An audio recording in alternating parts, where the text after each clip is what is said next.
Urijah Faber here in Vancouver for UFC Fight Night 158. Q&A guy on over the past weekend. You and Tyron Woodley, I guess, did the Q&A. What was it like coming up here to Vancouver, man? It's been cool. You know, I love coming to Canada. It's a lot of nice people, and I mean the weather's okay. We were just in Hawaii, so came straight from Hawaii to here, and I leave to Hawaii from here, so I was a little bit spoiled. But you know, it's always a good time. The fight fans are awesome here. Everybody loves mixed martial arts, and I think GSP is a good portion of you know, the reason behind that. But yeah, we had a great time. Bunch of great fights. I noticed, yeah, on your social media, you know, you new father here. You've been on vacation. You've been doing that kind of stuff. What's fatherhood been like for you? It's been really cool. You know, it feels like it's only been 6 months, but it feels like it's kind of always been, which is a weird thing. It's not like something new. It just feels like this is how it should be. So I've been really enjoying it, making sure that, you know, make the baby priority, my family priority, which has never been the case. It's always been grind. So it's kind of a forced shift of attention. And I needed that. I think, you know, I'm a guy that's always, you know, trying to fill my time with productivity, and so, you know, the shift is nice, and it's a good breath of fresh air. It's a new motivation. It's a bigger sense of purpose. So I love that. Was having a family and kids and stuff like that always in the mix? Yeah, absolutely. And but life happens, and you get busier and busier, and you stay focused, and so you look up and like, oh man, time's flying by. And that's one of the reasons why I retired initially, was just, you know, I needed to take my nose from the grindstone to be able to, like, you know, establish myself outside of the sport like I've established myself inside the sport. So feel good to have done that. And part of the reason why I came back also is because I have that piece of the puzzle you kind of figured out. How has having your daughter sort of changed your outlook on life and towards fighting? You said everything is for your family now, and sort of changed the way you've looked at things. How exactly is that?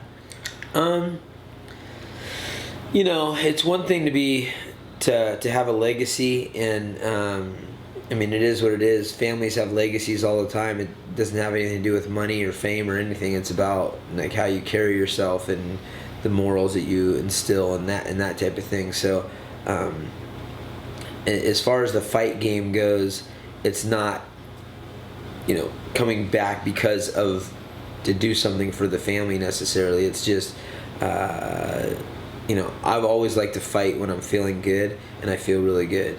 You know, that's kind of the biggest thing with it. But the legacy thing is just being a good person, and being able to live comfortably, be able to take vacations and take time off, and still be able to come back and grind. That's kind of important to me, and you know, realizing that my passions are still in mixed martial arts. I mean, even in retirement, I'm in the gym every day, so that says a lot to me personally. So are you saying you're in retirement now? No, I was. Yeah. For 3.5 years. I mean, I could be again. You know, you never know. I'm not great at planning, so you know, you go with the feeling and run with it. For sure. Now, that last fight, obviously Ricky Simón knocked him out 46 seconds. With the fact that it was 46 seconds, were you able to take anything away from the fight? You know, Ricky Simón's a really tough kid, and just the sport's fickle. You know, I went into that fight in my mind being the much better fighter, but that doesn't mean that, you know, he wasn't dangerous, that he wasn't very good, that he's not going to be very good.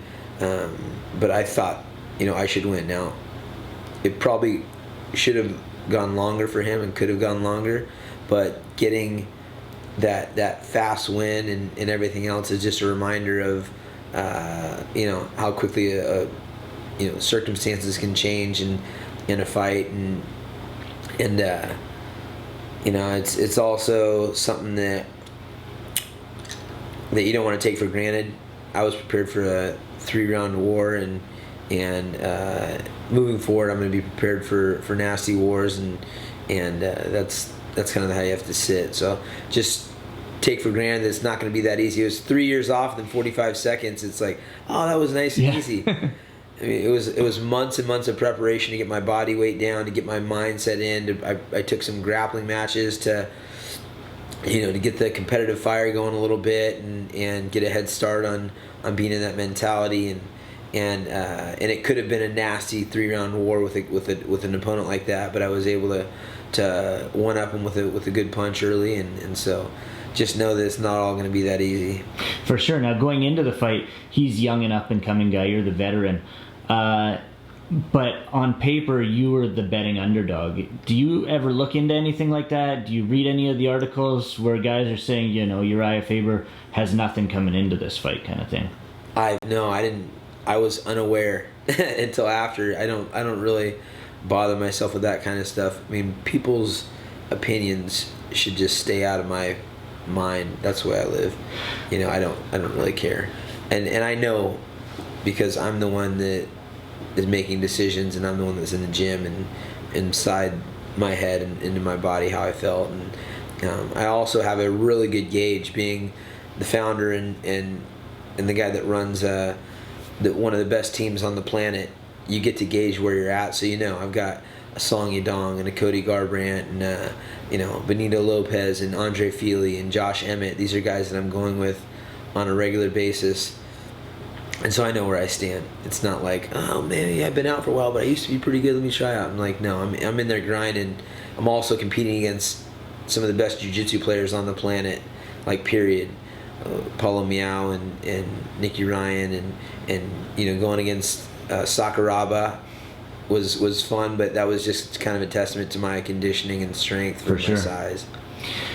Now, before UFC Vancouver, Todd Duffy did the media scrum and talked about how he didn't like how the MMA media portrays fighters. I don't know if you saw that at all, but he thinks that the MMA media should not necessarily play up the fighters, but they shouldn't dog them so much.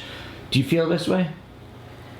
Man, I wish I cared enough to check it out. Sorry media, I haven't been checking out your stuff. I'm hanging out with my baby, making power moves, making money, having fun.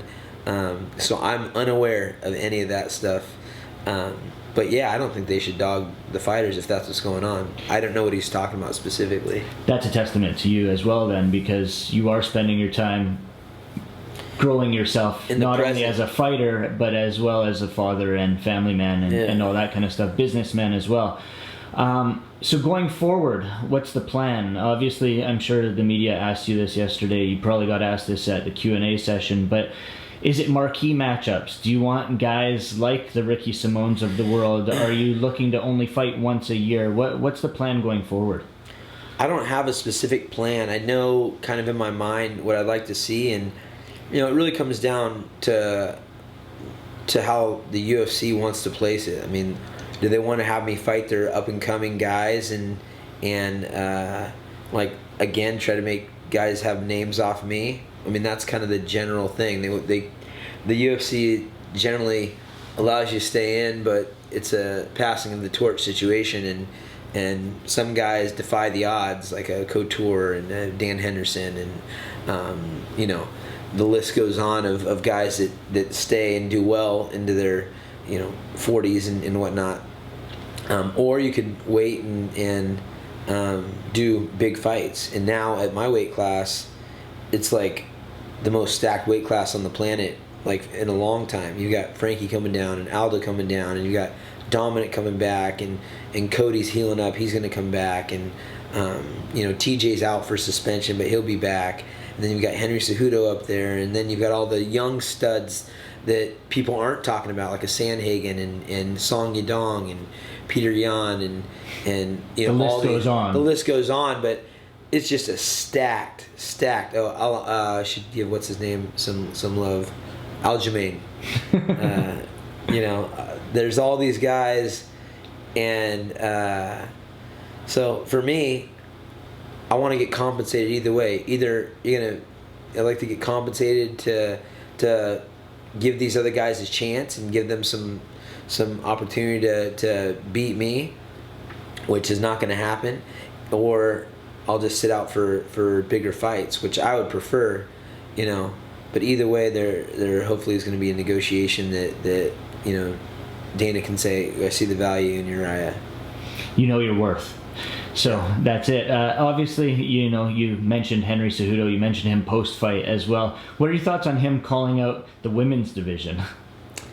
You know, all in good fun. I think in such a sensitive time, the Me Too era and everything that's going on, I mean, it's kind of bad taste, but at the same time, he's goofy enough to be pulling it off and not rustling too many tail feathers. It is coming off as a joke, as it should be. Henry's not trying to beat up girls. No. You know, he's not that kind of guy. He's trying to get a bunch of people talking about him that have more of a following than he does, and I don't really care what he does as far as, you know, calling out girls or calling out heavyweights or whatever he's doing. But when he called me out, I took that serious. The first time he came to my gym 10 years ago, his parting words were, "Hey Faber, maybe you and I will fight someday." And of course, he's a guy that thinks big, and I'm a guy that thinks big and thinks anything's possible. So I took that serious 10 years ago, and I took it serious now. So there's stuff. I mean, he's not trying to fight girls, but is he trying to fight me? I think so.